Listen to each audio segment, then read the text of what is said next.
Bonjour tout le monde! Je voulais juste vous montrer une petite chose ce soir.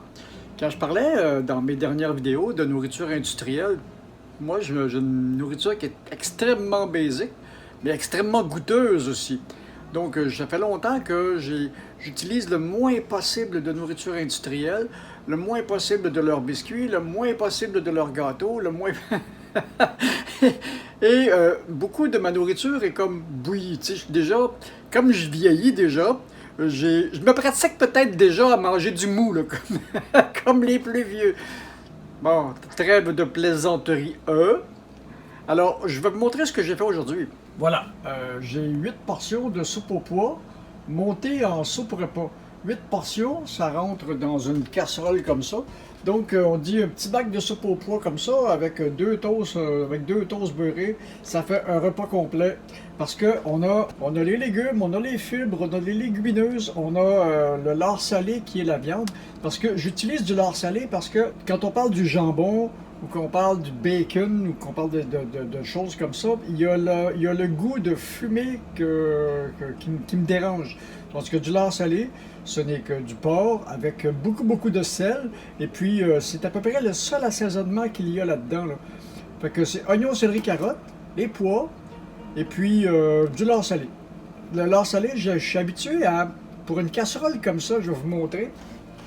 Pour une casserole comme ça, je ne sais pas combien de pain ici, mais regardez la taille de ma main par rapport à la casserole, ça va vous donner une idée. Eh bien, je mets à peu près la moitié d'un bloc comme ça défait en petits morceaux. Et puis un sac complet de pois. Là, c'est pas des pois, ce sont des fèves. Ça va être la prochaine étape. On va faire des fèves au lard. Puis ces fèves-là, une fois qu'ils sont cuites avec le lard, ben, après ça, je peux facilement les transformer en fèves déjeuner, là, au sirop d'érable avec la tomate et toute l'affaire. Là. Ça se transforme assez bien. C'est pas un problème. Donc, ce qu'on calcule, c'est qu'un sac de pois, ça coûte à peu près 3,5 $.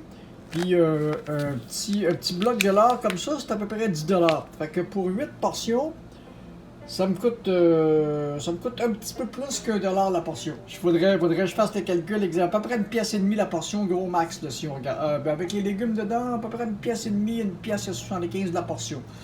Donc, ça coûte pas cher. Pour manger comme ça. Puis, attendez un instant, je vais vous montrer d'autres choses. Oui.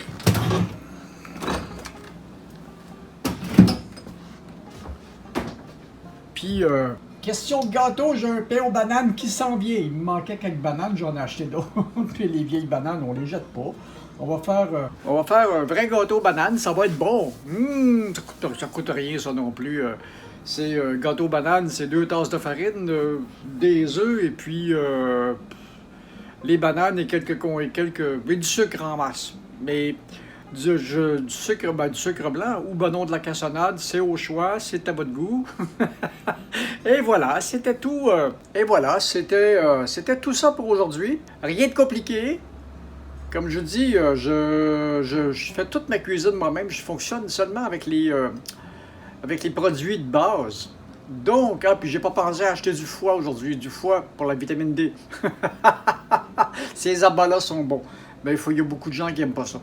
Mais c'est ça qui... Ah oui, puis j'ai mes conserves de cornichons là, qui vont bien aussi. Là, le processus a l'air d'être bien enclenché. Je vais pouvoir y goûter dans 2 semaines, 3 semaines. Parce que ça prend à peu près 3 semaines, 1 mois là, pour que tout le processus soit fait. Ça, c'est pas compliqué non plus. C'est des tranches de cornichons, des tranches de concombre, de la saumure qui est à 40 grammes. Parce que j'ai augmenté un petit peu la quantité, on va voir ce que ça va donner.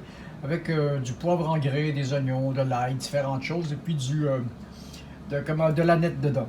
Pour avoir le goût. Donc, normalement, dans 3 semaines, on va avoir des cornichons à l'aneth. Et puis, j'aurais voulu avoir beaucoup plus de tomates, mais vous avez vu mon avant-dernière vidéo. Puis, beaucoup de gens, quelques personnes sont venues me parler sur ma vidéo, puis à partir de mes autres réseaux sociaux. Et puis, je suis pas le seul à avoir eu ce problème-là. Puis je parlais aussi à mon fournisseur de fruits et légumes, une petite épicerie de fruits et légumes pas tellement loin de chez moi. Les tomates vont coûter cher cet automne. Puis peut-être, je regardais pour les citrouilles, les miens, ça n'a pas été un gros succès, donc ça se peut que les citrouilles coûtent cher aussi. En tout cas, on va voir ça en temps et lieu. Mais jusqu'à date, d'habitude, à ce temps-ci de l'année, j'ai pas mal de sauce tomate de fait. Puis je commence à faire du jus de tomate. Cette année, j'ai fait 6 ou 8 pots de tomates, puis après ça, ça a été fini. Les tomates les tomates ont pogné le mildiou, puis il n'y en a plus dans le jardin, j'ai tout arraché. C'est ça. Donc, à la prochaine. Si vous aimez mes vidéos, ben, donnez-moi un petit pouce qui fait plaisir. Abonnez-vous à la chaîne, et puis on se revoit dans d'autres aventures.